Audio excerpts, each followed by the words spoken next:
warm welcome to our YouTube session. This is me, Nicky Sinha. Now, today we will be starting with Unit 4.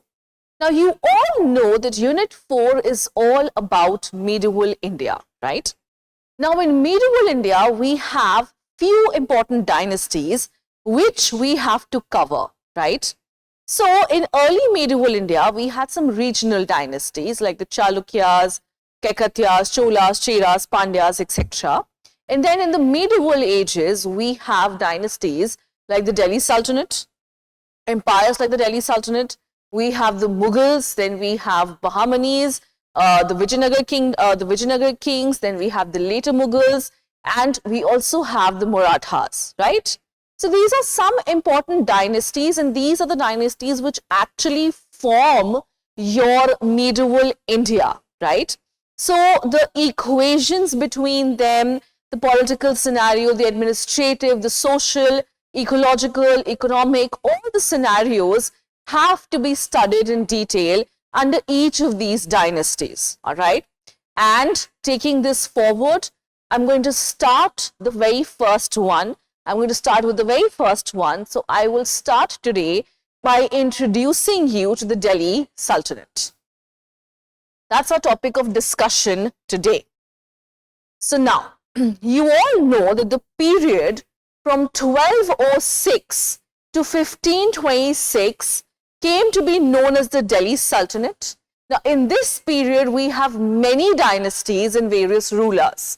1206 is the establishment of the Delhi Sultanate, and 1526 is when Delhi Sultanate ended with the first battle of Panipat, in which Babur emerged victorious and he established the Mughal Empire. Now, these are the various dynasties who have ruled in Delhi Sultanate. So we have the slave, Ghulam or the Mamluk dynasty, Khilji dynasty, Tughlaq, Sayyid and the Lodhis. All right.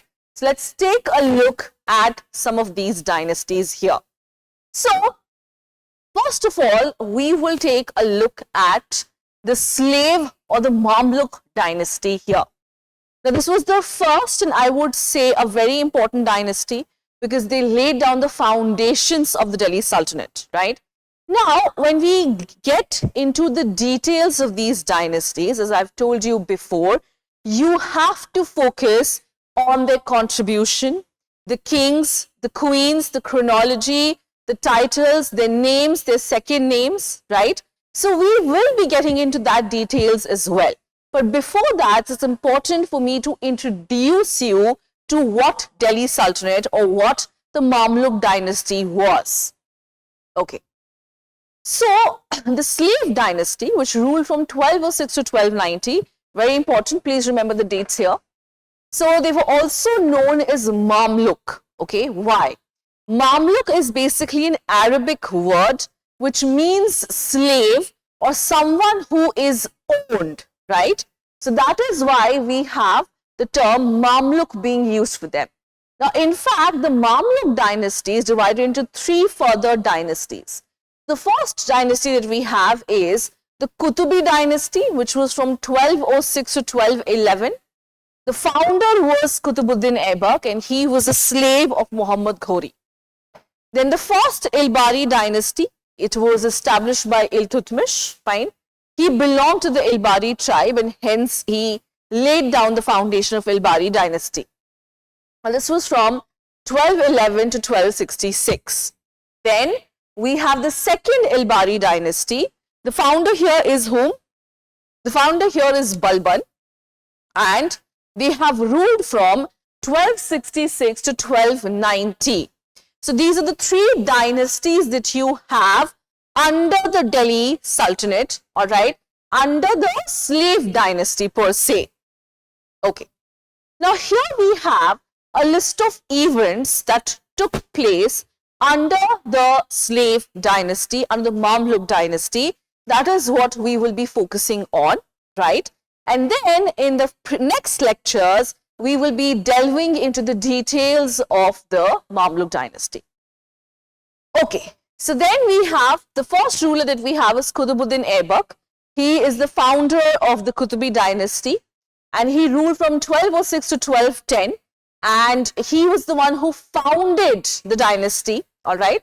He founded the dynasty, and definitely he was the slave of Muhammad Ghori, okay? Now, if you all know, he was the one who laid down the foundations of Qutub Minar, but obviously he was not able to finish it, and it was completed by Iltutmish, right? So then we have Aram Shah. He was the eldest son of Qutbuddin Aibak. He ruled from 1210 to 1211. So in fact, he was not able to rule for a whole year. He only ruled for 8 months, and he was actually a very bad ruler, and he was not liked by the rulers.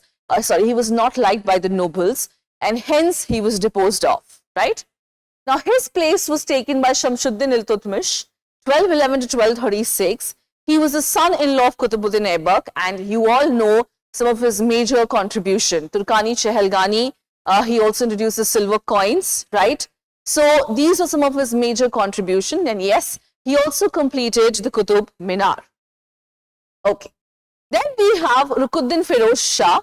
He was the son of Iltutmish. Now, Iltutmish did not want his sons to succeed him, because he knew that none of his sons were capable enough. He was a father who has chosen his daughter to succeed him, and that is Razia Sultan. Now, Razia Sultan was not able to rule for a very long time. There were certain reasons for that. We will get into that as well. Okay. So then we have Razia Sultan. She ruled from 1236 to 1240. She was the daughter of Iltutmish and granddaughter of Qutbuddin Aibak. Now, even though she was supported by her father, she only ruled for 4 years. There were certain reasons behind. First of all, the nobility was not ready to be ruled or to work under a woman. They did not feel that women were capable of ruling. And yes, absolutely, we were talking about 1200s, right? People even today feel that women are not capable of positions of power. So at that point of time, it was but obvious and but natural for them to feel so. Another reason which added fuel to the fire, now this is not historically proven, but this is a legend, and this is how the story goes. So there was an Abyssinian slave called Malik Yaqut. She was in love with Malik Yaqut. She had given him some very important positions. Now this was seen as very not queenly like behavior. So she was not supposed to engage with people who were below her, and that too an Abyssinian slave. And hence Malik Yaqut was also killed.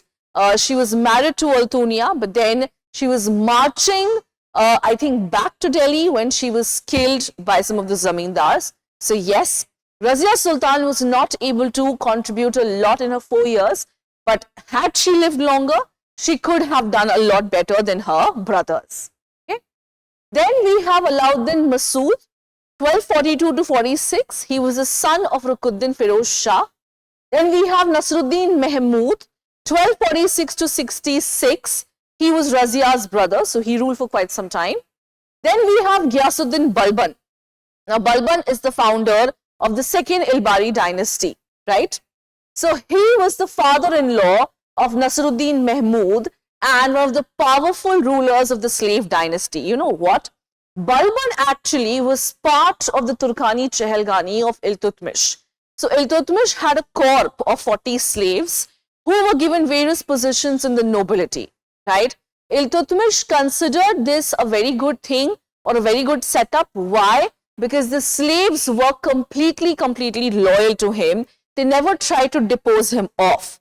But this only worked as long as he was on the throne. As soon as someone else was on the throne, the loyalties of the slaves changed, right? They had increasingly become powerful. They had become king makers. Balban, because he was part of the Turkani Chehelgani, he understood the working of all of these people, and hence, you know what he did? One by one, he killed all the members of the Turkani Chehelgani and then declared himself the ruler. And yes, he is considered to be one of the greatest rulers of the slave dynasty. Okay. Then we have Muizzuddin Kekubad, 1287 to 90. He was the grandson of Ghiyasuddin Balban, and it is with him that the second Ilbari dynasty or the slave dynasty or the Mamluk dynasty comes to an end. All right. So these were some of the important events which had happened in the slave dynasty.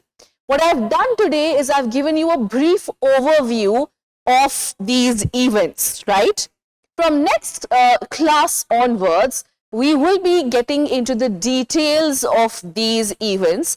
We will be getting into the details of each of the rulers, their contributions, their titles, what have they done, what have they not done. So anything and everything which is a question-worthy statement will be discussed here.